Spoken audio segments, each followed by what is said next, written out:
Hi, this is Roger Moore, and you're listening to James Bond Radio. Hello, and welcome to James Bond Radio. This is 30 Days of No Time to Die, and today we're on day 9, where we'll be discussing MI6 and A Visit to Belmarsh. Now, my brother from another mother is very keen on that scene, so we've got a lot to talk about today. Of course, Mr. Tom Sears, how are you doing, buddy? I'm doing very well, Mr. Chris Wright. I'm good. I will be honest, I'm really not keen on the Belmarsh scene at all. I was getting those vibes from you, I must admit. At all. To a point where I'm actually, what's the word I'm looking for? The opposite of aroused.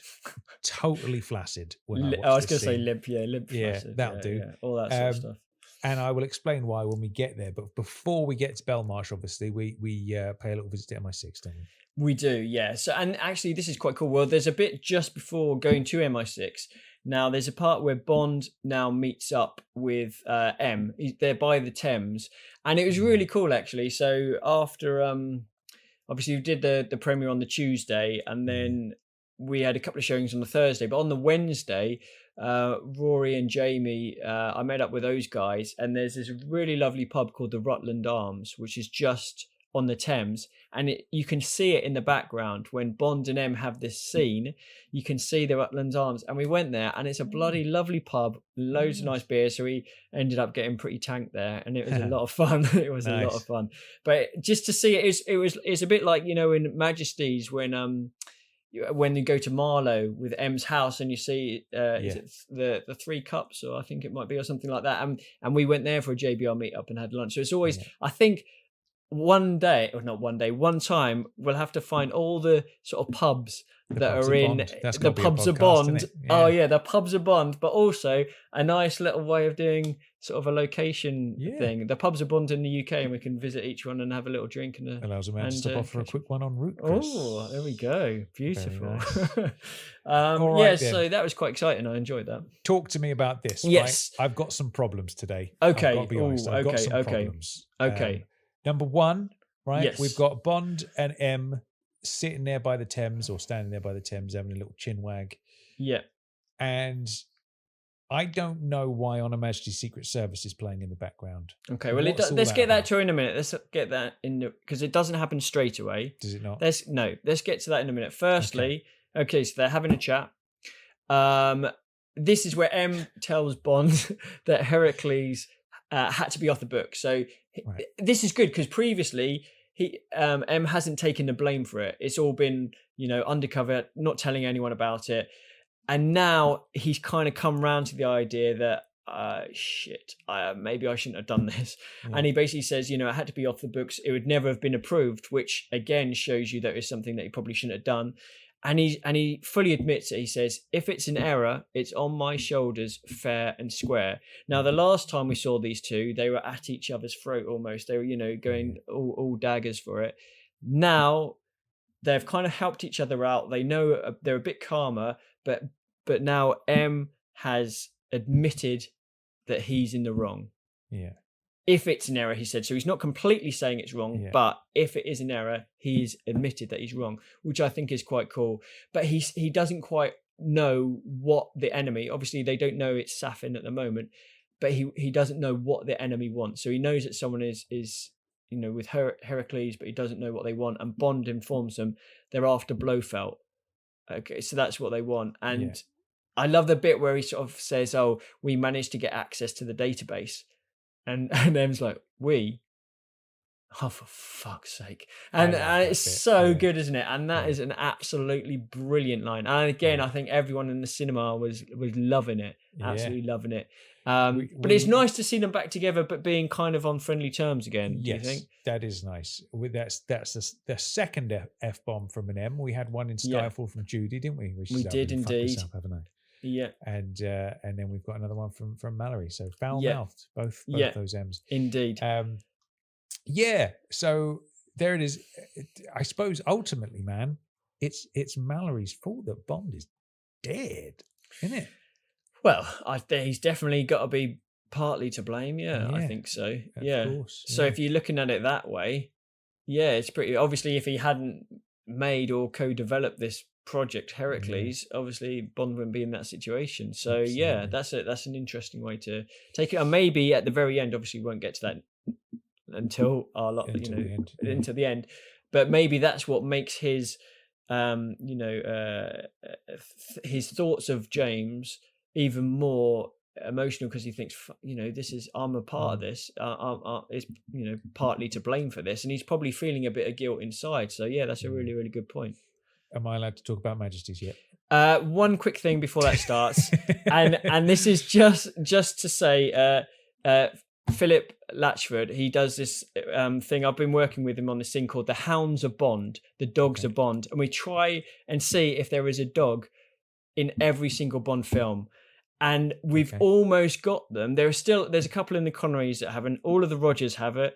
Both Tims have it. All the Pierces except Die Another Day.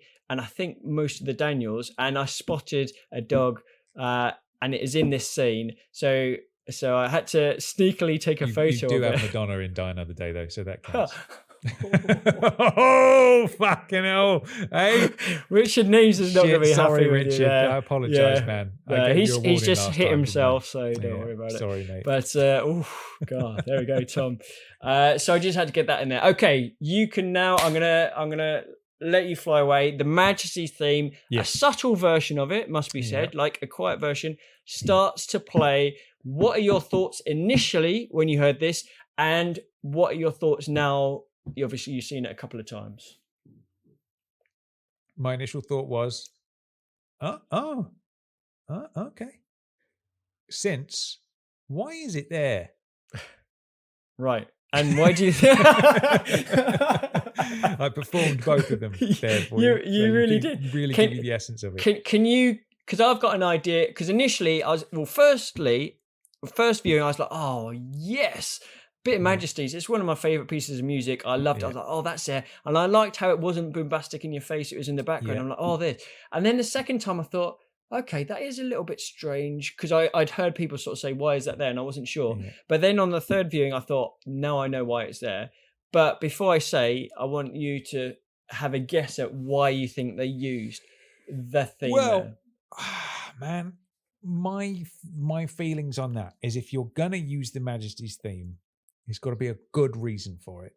Yeah. And I almost feel like the fact that it's a subtle, quiet version, I just, you're not digging it, right with me, man. I'm not feeling it.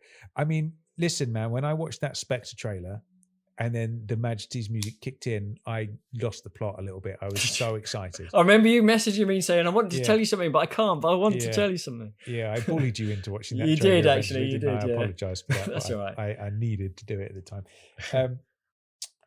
Here, I just don't, because I'm still in two minds about the whole "we have all the time in the world" thing. Yeah. Both the phrase and the music.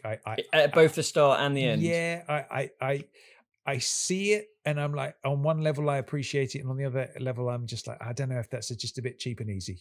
You know, I'm conflicted over that quite deeply, and with this is such a sort of, it's not a feature scene. It's not like a featured moment. It's such a throwaway thing of Bond and M just having a chat on the Thames. And I feel like if you're going to stick that in, it needs to be a moment where it's really earned. And I don't think it's earned. No. And I just, it again makes me think, oh, that's just an easy way to be like, hey, look at that. Hey, and make the fans smile. But I don't think it's necessary or earned, I think, with this one.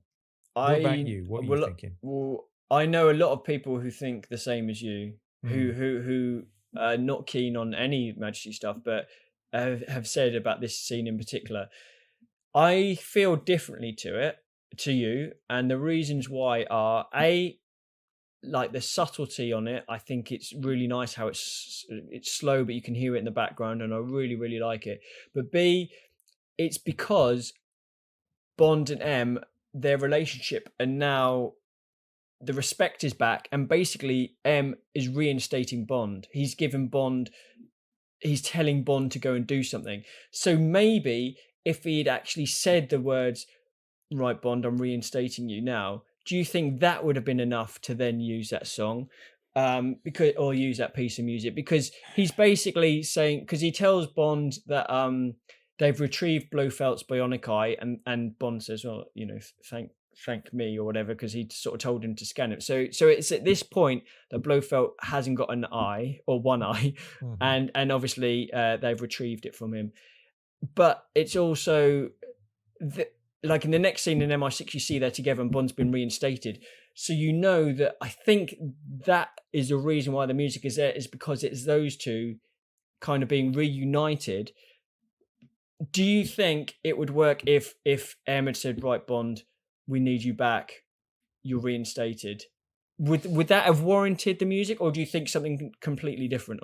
I'll be honest, gut feeling just tells me it's a lum idea. I don't like it. Okay. So it's like if you had that thing where M goes, right then, Bond, I'm reinstating you to Her Majesty's service, and then it's meh, meh, meh. I'm like, I see what you're doing there. Yeah. But it's not big and it's not clever, and I don't like it. Personally. Yeah. Yeah. Man, if you're going to do something as major as that, you're going to resurrect one of the greatest pieces of music ever written, even beyond the world of Bond. There's got to be a really good fucking reason for it, and a really good moment to match. And I think this is such a non-scene that I just don't think it's I just don't think it's necessary or earned. That's my review. I think. Are you all right with it? I'm a little bit in the middle, because part of me, I love the music, and I think the fact that it is subtle and it's not a bombastic hit of the music works in terms of the scene, because it's a quiet scene and it's just them chatting. And I do love the music, and the fact that they are being reunited, I've definitely got less of an issue with it than you have. Like when I first heard it in the cinema, in the premiere, I was like, oh, brilliant, I'm loving it. They've got that Majesty's, and I thought it was subtle and it was really good. And then I kind of thought, well, hang on a minute, maybe that is a bit of a strange placement. So I'm still in the middle, but I am leaning towards being fine. Like if I watch it, say, like next time I watch it, it's not going to throw me. It's not going to take me out, and I'll be like, oh, why is that there? I'm going to be like, oh yeah, I actually like it. So yeah, no, I'm opposite to you. I actually like it. I like the use of it. Yeah, I think if it was all na na na na na na na, then I'd be like, what the fuck? But I think this, yeah, I don't know. I think that was Thunderbirds or something. But I think the way that it's used and the subtlety, I really like it. Oh, yeah, fair play. So I'm a fan of that.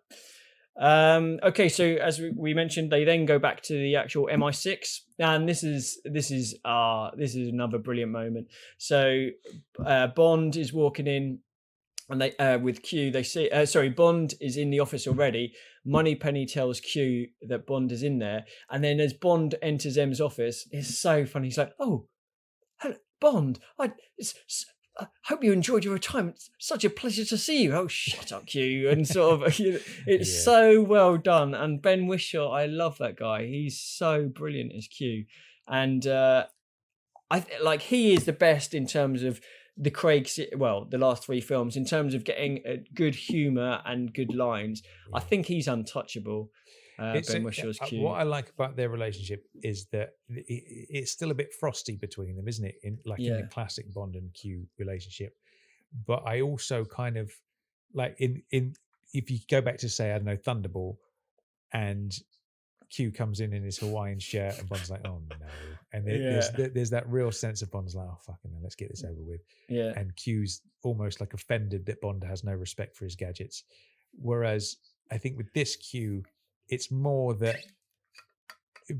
Q's just trying to do his job, and he knows Bond's going to get him sucked into some weird little scheme where it's going to get him in trouble with it. Definitely, and it's like that's where the friction comes from. I think it's just like, oh Christ, what are you going to get me to do now? Whether it was the smart blood thing, Inspector, or whatever it is, like the same thing with this, I guess, but or same thing.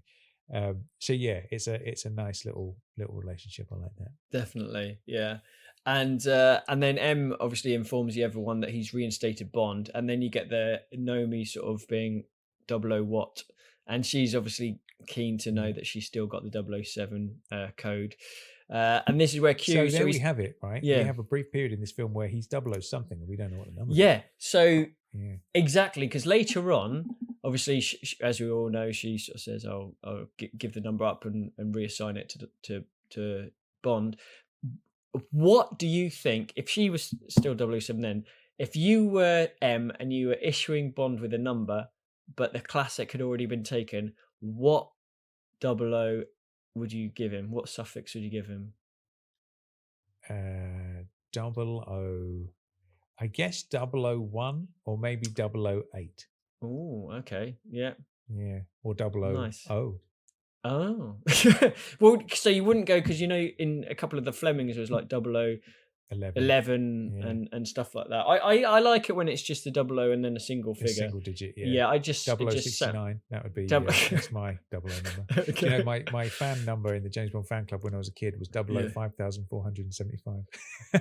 Right. I still remember it to this day. 5475. That's pretty cool. That's not a number that you chose. No, I'm sure it's randomly assigned that number. That's it. It was like your membership number based on when you joined. So the dude before me would have been 5,474. Yeah. Oh, imagine if you were 5,007. Would you have been chuffed with that? You would have been good. Yeah. There we go. So obviously Nomi wants to know what 00. This is where Q, he reveals he's taken the blood sample from one of the Spectre agents who died. And as they're showing the funeral, it's very Thunderball style funeral. You know, the floor looks like the floor at the pre-titles of Thunderball. Very similar sort of setup. And basically he mentions that all the relatives of this agent who sort of touched him got infected with Heracles with the nanobots and ended up sort of obviously dying.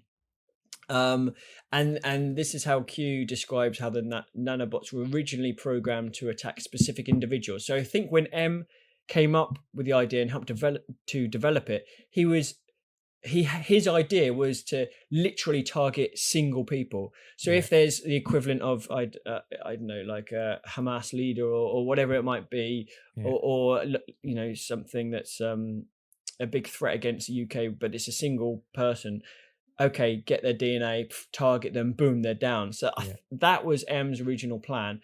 Obviously, since then, Obruchev has kind of like altered it so that it can be targeted to a DNA strand which could be connected to an individual. So it could, Q sort of says it could be target range from individuals to whole ethnicities. So it really is gone from what M thought could be the ultimate assassin weapon to suddenly being a massive global bioweapon that could destroy the world sort of thing. A scalpel to a nuclear bomb, isn't it, really? That's brilliant, Tom. I love that. Great. Thank you. I just came up with that myself. Did you? Very, very good. Yeah, exactly. So I think now obviously everyone's well aware of how powerful it is, and even they were sort of saying if enough people become infected, the people themselves become the weapons, because obviously they'll have the virus and they can they'll spread it through contact.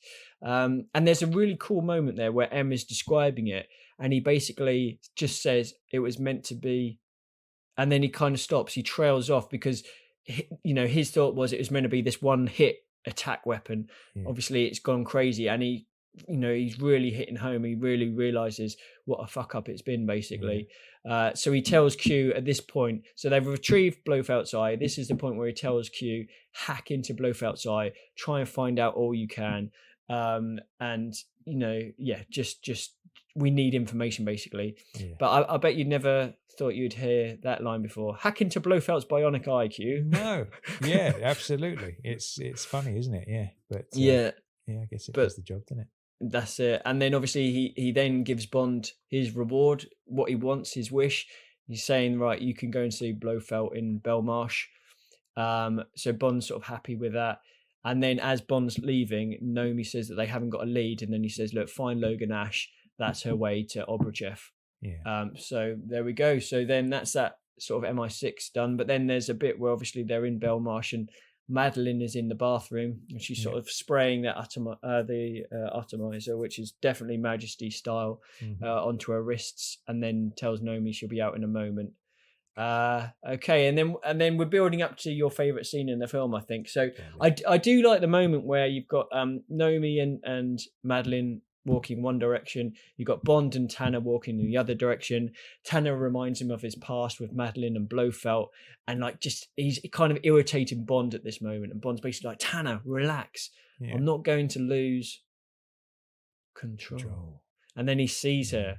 He hasn't seen her for 5+ years, all this time, and he gets totally rebuffed, doesn't he? He goes in, he tries to play it very cool, and fair play to him. He could have let his emotions get the better of him. He walks up, Dr. Swan or whatever, holds out his hand, and she just looks at it and refuses. Now, he doesn't know, obviously, that she's doing it for a very good reason, because she's just sprayed her wrists, and he thinks, no, God, she really hates me after all this time. And I think that feeling that we see Bond go through is really sort of important and powerful moment as well. Yeah, well, I suppose when you have a relationship that ended like that, it's always going to be awkward, isn't it? Seeing an ex, partner years later, but especially that one.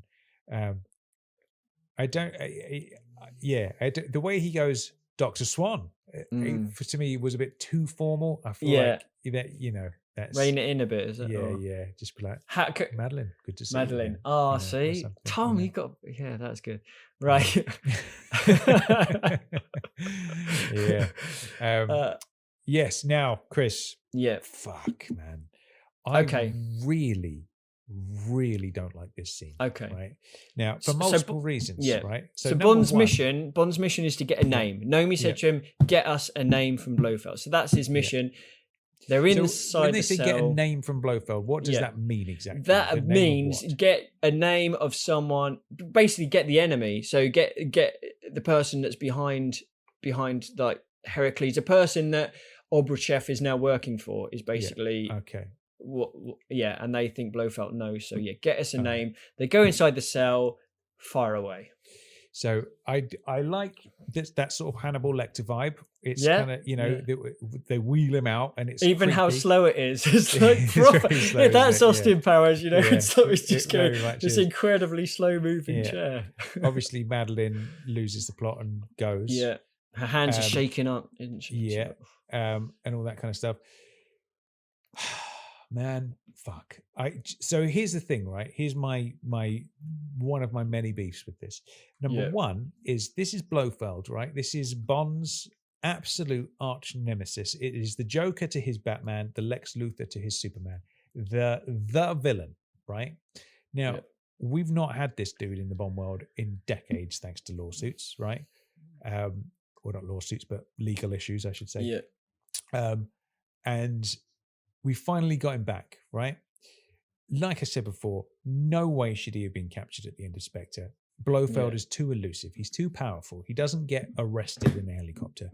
What should have happened if everything else was the same, he shoots down the helicopter, Bond gets up on the bridge, he runs there, Blofeld's not in the helicopter. You don't even need to explain where he's gone. He's just elusive. Like Bartho sub down the Thames. Or just lose that whole segment and just have a big old kick-ass fight in the crater base, and then you don't even have to worry about that. Absolutely. Sold on that, Chris. Big old crater base fight with some ninjas. If they're scuba ninjas, even better. Not that they'd be needed out in the middle of the desert, but you know what I'm saying. Desert ninjas, that's what you need. Desert ninjas. Let's have that. There we go.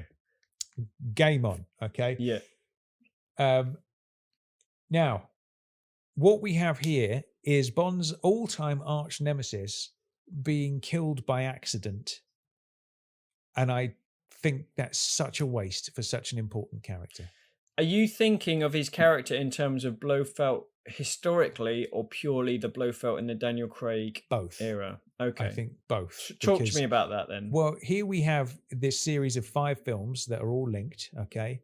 Again, we have to say it because people go, well, but they retconned it. Yeah, of course they did, right? They didn't set out to do this, but then legal things changed. They got the rights halfway through. They're like, hang about, let's do a little pivot here and we can work this in. This is going to be great.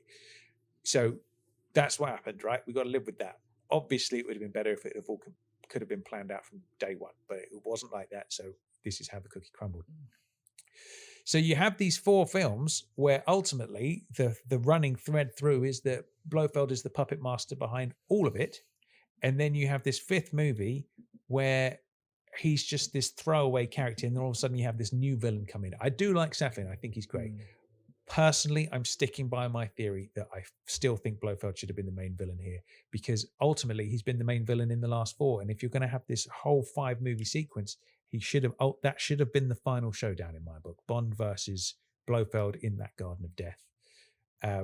So there's that, right? The fact that he's killed by accident in such a throwaway manner, and it's such a non-event that Blofeld just died. For me, that's not cool. That's not how Blofeld ends, by accident, and then it's like forgotten about later. I think a big beef for me is the fact that you've wiped out all of Spectre, or at least the key agents, so Spectre's going to be nothing left over. All of Spectre and Blofeld by ultimately the same trick, by some sort of little virus thing, and that's it. So that's one of my beefs, right? Okay. How many have we got? Just so I can I've got quite a few, I'll be honest. Okay. That's my overall story beef with cool. they end up doing with Blofeld. My other main beef with this is I think that acting in this scene is atrocious, primarily from Daniel. Like the way he carries himself in this scene, it's like he looks like he's acting. All of a sudden it feels like this isn't Bond anymore. It's like Daniel workshopping a scene during rehearsals or something. The way he moves his body, the way he talks, it sounds scripted. It looks and sounds acted to me. And I don't know, maybe the dialogue is not good or something, and that's why it comes across like that. I don't think Blofeld's bad. It's Daniel. I don't get it. Like I cringe during this scene. I'm just like, oh, this just doesn't look or feel right in any way to me. I don't think the Die Blofeld, that's a nice throwback to You Only Live Twice, the book. I don't think that flip out, I don't think he earns it. I don't think I don't believe it. It looks acted. For me, it looks acted. It looks forced. I don't believe he's at that point of pure anger where he's going to jump in and strangle the dude. Like I say, in my alternate reality version, where Blofeld infects him in the Garden of Death with the thing that ultimately leads to his demise, then I could see Bond flipping out and doing the strangle thing. At this point, for me personally, don't think it's earned. I think the scene is acted atrociously. And the fact that Blofeld is killed by accident and it's just like a non-event and it's just cast away and Blofeld's forgotten about and off we go. None of those things arouse me in any way. That's my piece said. What about beef number 3? Beef number 3. What was beef number 3? Did I have another beef? Or is it mainly wrapped up in 1 and 2? Maybe it was wrapped up in beefs 1 and 2. In 1 and 2. I'll see if I'll get another one on my third viewing. Okay, so let's have a little think about this. So I think it was quite cool, the bit with Madeleine first, where her hands are shaking, and she basically says to Bond that she doesn't want to go through with it. He doesn't know what she means at this point, and he grabs her wrist, and we know what that leads to. Then unknowingly infecting himself. It's like she says, "James, don't make me do this," and obviously he tells him to open the door. Madeleine goes away and says she's going home, which we find out later on what that is. Okay, so now it's Bond and Blofeld, and it's that very, very slow, very, very slow move out. I think it's quite cool in terms of, he's trapped in this little seated cage thing. The sort of glass thing comes down. I think that bit is quite cool. So I know a bit about. Okay, shall I answer beef 1 or beef 2 first? Just start with beef 1. Okay, so beef 1. Okay, so this is where I am with beef 1, and I'm. The trouble is, right? The Blofeld for the Daniel era. Yes, he's supposedly behind everything, but in all honesty, we've only seen him for a few minutes in the last film, right? And that is not enough for me. I don't think it almost warrants a great death, because I don't believe in this Blofeld. I think he's okay. I don't think he's anything like the other Blofelds. For me, making him this big villain at the end with all of that going on doesn't work for me, because I feel like, well, it doesn't feel right, because he's like we mentioned, he's been retconned into the previous films. But like in the last one, I didn't think he was great. I didn't think it was great. I don't think it was well written, the character. I don't think his Blofeld had any menace. And in this film... What about that Spectre meeting? No, the meeting scene was amazing. Okay, Right, I'll give you the meeting scene. That was incredible. Okay. But I'm talking really towards the end of the film. I'm just so that's where not. I'm just so not involved with that. You're not happy anymore, yeah, exactly. Yeah. Even the meteorite scene I quite like, but everything but it's just the very end bit with MI6 and all that. I'm just not on board with that. Yeah. And so for me, if you did the Garden of Death scene with Blofeld, I'd be like, okay. Yeah, I get it. That's good. But I still wouldn't be satisfied because this Blofeld has not been good enough. He needed more films. I think you needed at least 1 or 2 more films with Blofeld. If we'd had Quantum of Spectre and we had Blofeld actually physically present for some of the other films, I think, okay, we've seen him for the last 4 or 5 films. Now let's have the big end piece, the big fight off. Brilliant. If it's done in Garden of Death, great. I'd love it. The fact is, we've only seen him for not that long in one film, and now we're suddenly here. To do that, for me, it's not earned. And I think Safin is a far better character than this Blofeld. A way, way better character than this Blofeld. Like, I think what they've done with him in this scene is good in terms of, I think Christoph Waltz is better in this film, in the 5 minutes of this film, than he is for most of Spectre, apart from the meeting scene, which is brilliant. But for me, I think Safin, I much prefer seeing him because he's a better villain for me. I think the Blofeld, there's just not been enough of Blofeld to make me feel that way. I'm just not enamored by this Blofeld. I don't believe a lot of it from the previous film. So let me ask you this, right? Yeah. With the exception of Majesties, we never see much of Blofeld, do we? Like he's that enigma behind the scenes. A bit in Diamonds, quite a bit in Diamonds, but yeah. Good point. Bit in Diamonds. I'm not sure if he's really classed as Blofeld, if I'm honest, though, is he? He's something else. He's like an alternate Blofeld. But yeah, like even Donald, you just get a little bit of Donald, don't you?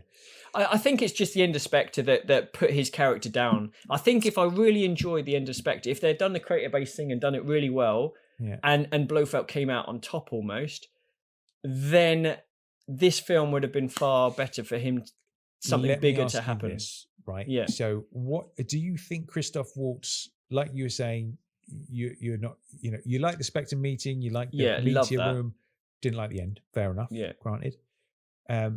Do you think Christoph Waltz has it in him to be like the definitive great Blofeld, or do you think it's just he's not ultimately the right choice for Blofeld? I've probably the latter. I think he's a great actor. I've seen him in obviously amazing things, what he did in Glorious and various other things, Django Unchained and what have you.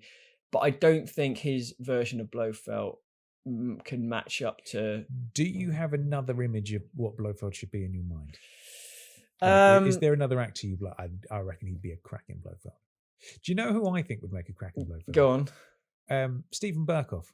Oh, okay, yeah, that's good. I honestly think, like, obviously we had him as General Orlov, but I could see him being a real like nutter Blofeld, because the thing with Christoph Waltz is he's never going to be a physical threat, and I think that's. I remember in one of the Spectre scripts that what's the word? Earlier drafts. That's what I'm trying to say. There was a thread about where it actually talked about him being like a mastermind genius, but he wasn't a physical threat. There was a whole like backstory thing, which I really found quite interesting. I was disappointed that didn't make the final cut. But that's it. I'm not scared of Christoph Waltz. No. His Blofeld. There's no. Something like Stephen Burkoff, I could totally see him really freaking out. And I know he freaks out as Hans Lander, doesn't he? He does have that in him. But I think maybe the material, because he's not, obviously he's a great actor. He really is. And in fact, before we started the podcast, I think when we were chatting, we talked about his name as, wouldn't he be a great Bond villain? Yeah.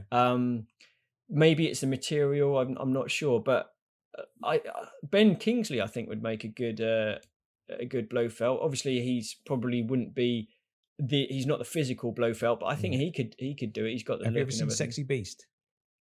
I don't know if I have. If I have, it's not for a long time. Is he good? You have to watch Sexy Beast if you like a bit of Kingsley. I think he's a great actor.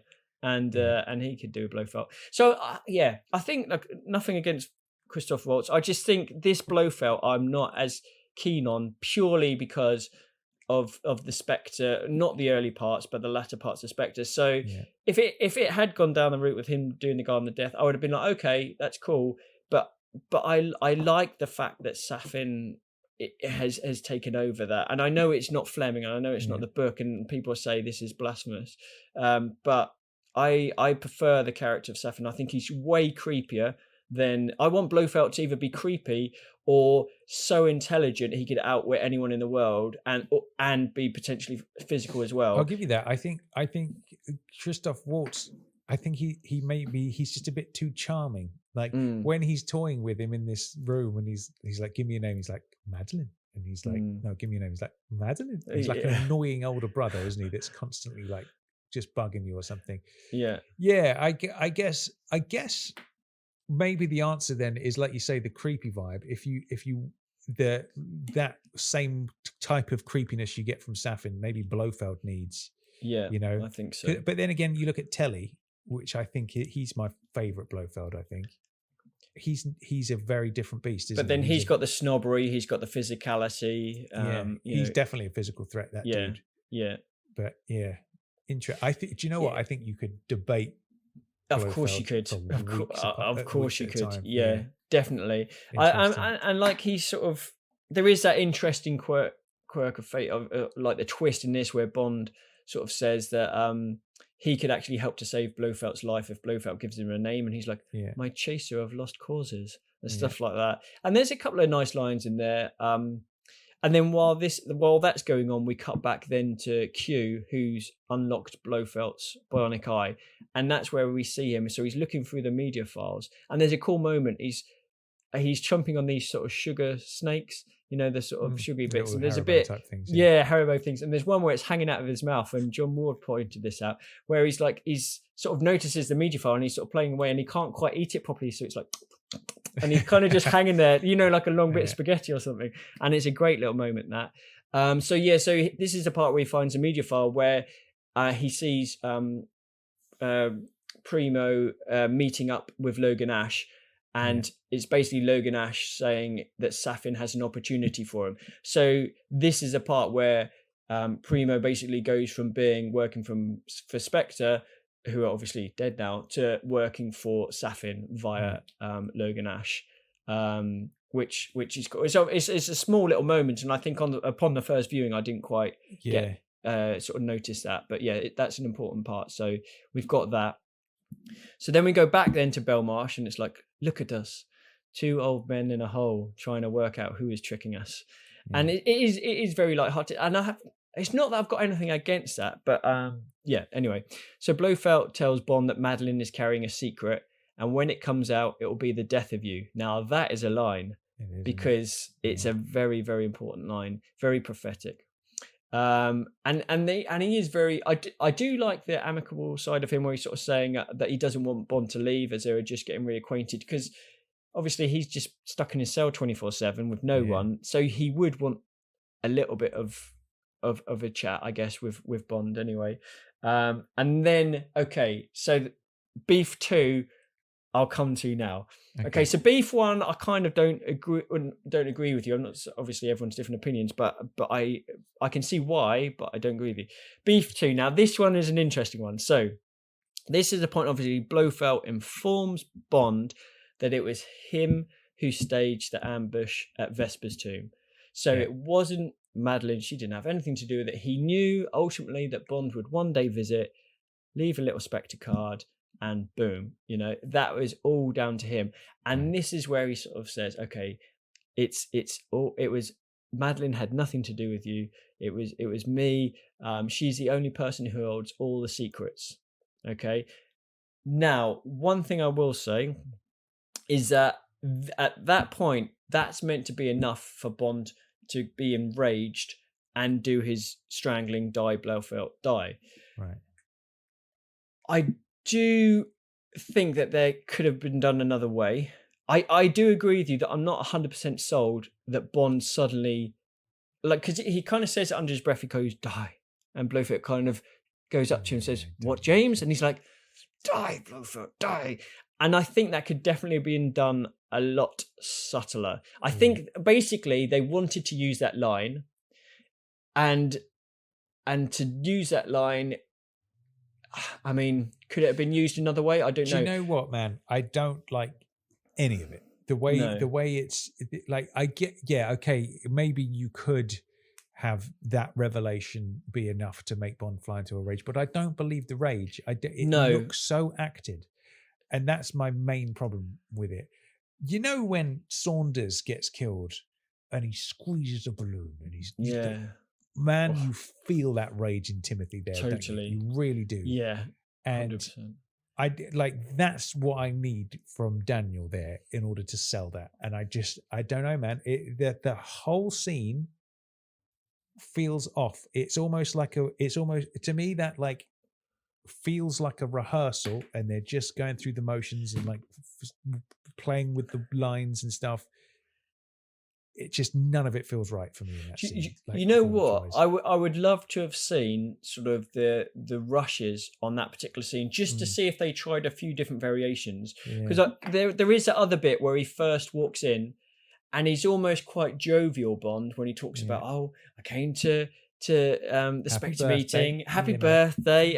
Happy birthday, by the way, while you were there in here. And then he sort of says, it was everything, the betterment of everything that is Ernst Stavro Blofeld. And then suddenly he drops his head and he's like, but then things went wrong, or something along those lines, didn't it? And I've not seen that acting sort of style from Daniel before. And I must admit, I am the same as you. I'm not 100%. I'd like to see alternative takes, basically, to see if they try to do it a different way. Because that bit I wasn't sure about, I must admit. But the strangling, the die, Blofeld die. I've got nothing against the line. I think the line is obviously is Fleming.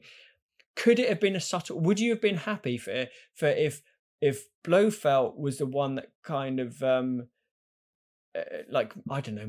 enticed Bond to not even strangle him, but just to touch him in a way, or Bond, can you touch my, scratch my chin or something, or do you not like that? No, that's not what I'm trying to get at. What I mean is, do you think it could have been done in a different way that didn't involve the strangulation, or do you think it wouldn't have been good no matter what because of how he died?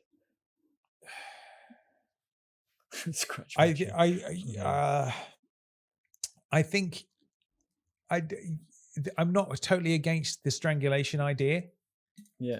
I just think the whole scene just doesn't work for me. Do you think I'm just cut in there, but do you think with the build up to the rage, he obviously mentioned Madeleine, do you think if you saw Bond get angrier and angrier and angrier, so it wasn't just that, there was one or two other lines following that Blofeld says, and you could see it sort of boiling up and then react, as opposed to the sudden thing. Here's a good example, right? It's in the trailer for Quantum, where somebody mentions Vesper. I think it's Mr. White, isn't it, in the chair, mentions Vesper, and you get this, like, you can see Bond just clenches his jaw a little bit, and it's like, that excited me when I saw that trailer, because I was like, oh, somebody's going to get a good eye in for this. Mr. White's going to get a slap. That's what I need. What I wanted to see is, I wanted to see Blofeld be like puppet master and just play Bond's emotions like a fucking piano. Do you know what I mean? And just start with the first thing out of his mouth is just something that like winds up Bond a bit more, and then he winds him up and up and up again until it's to the point where he just flips. Yeah. As it is, I don't believe the flip out. Like, no. Whether the scene needs to be rewritten or it's just perform it in a different way. I think it needed more dialogue and more poking by Blofeld of Bond. Yeah, that definitely. And for me, like, I hate to say it, but I cringe my way through this whole scene. And regardless of the fact that it's Blofeld dying by accident and all that kind of stuff, like, that whole set of beef is totally separate to that. Like, I think the whole scene just feels not right to me. Yeah. Okay, interesting. So I think with beef one, the whole Blofeld thing, like, I know you and Ralphie Babes, like you said, had that little chat and said the Garden of Death. And if it had happened, then I would have been like, okay, I can see why they did that. But equally, I think I prefer the Safin character to this form of Blofeld, mainly because of what happened before. But Beef 2, I can definitely see where you're coming from. Like, I think they just needed to see that rage a little bit more, just that building up, that boiling, that sort of maybe he even sort of grabs the frame or whatever before he actually gets to Blofeld, or I don't know. He just needs to see that happening, and maybe Tanner can see that prior to it, so it's like maybe knocking on the window or speaking to James, so James, calm down, and I think you just need that little bit more going on there. I definitely agree with that. But I don't sort of cringe as much as you maybe. I think, like, no matter what I said about Blofeld, I think Christoph Waltz is great, and I think he does act really well in this scene in terms of his version of Blofeld. I think he does that well, but I do know what you mean. So it's interesting. So obviously Tanner then he sees Bond sort of strangling. He comes running in, and obviously has a go at Bond, saying that he's broken every rule in the book and everything like that. Unknowingly, Bond, they both have their back to Blofeld, and you hear kind of like a slump, and then they turn around and realise he's dead. So yeah, there is that bit. And then so we're back in MI6, where Q is in Q's lab. He's taking Bond's thumbprint so he can analyze the nanobots and what's going on there. And now this is where we get that line: "It's a good thing you're not really related, or you would have died as well." So this is the big two fingers up to everyone. Oh, they're brothers. How can they be brothers? Oh, no, they're brothers. It's like, no, they were never brothers. They spent like a summer together or a winter together. That's it. It's like, and I'm glad they did that, because it is a good two fingers, and I think totally that is deserved 100%. Very nice. And then basically after that, then we get Q's brilliant line: "Nanobots are not just for Christmas," and again, love it. Ben Whishaw, brilliant. And then it finishes off the scene with Moneypenny asking Bond about Madeleine. "Do you know where she's gone?" And he does. She told him where he was going, but he obviously didn't want to say, "No, I don't know her at all." And what do you think of that line? Yeah, it's cold, isn't it? It's a cold-hearted Bond line. Yeah, absolutely. Yeah, definitely, man. Yeah. Definitely. So there we have it. Oh, that was a deep one today. It was. We went deep, didn't we? We've really deep. Yeah, we got stuck in today. All right, so tomorrow we shall return, and we will be going to Norway tomorrow. Some Norway. See Morton over there. Action. See Morton. Yeah, absolutely. And we'll be meeting Mathilde, won't we? So we lots of convo to be had about that, no doubt. Definitely. Yeah. So until then, I've been Tom Sears. I've been Chris Wright, and we will see you return tomorrow with more No Time to Die action. We'll see you then, everybody. Take care. Bye. Hope you enjoyed the show. Good night.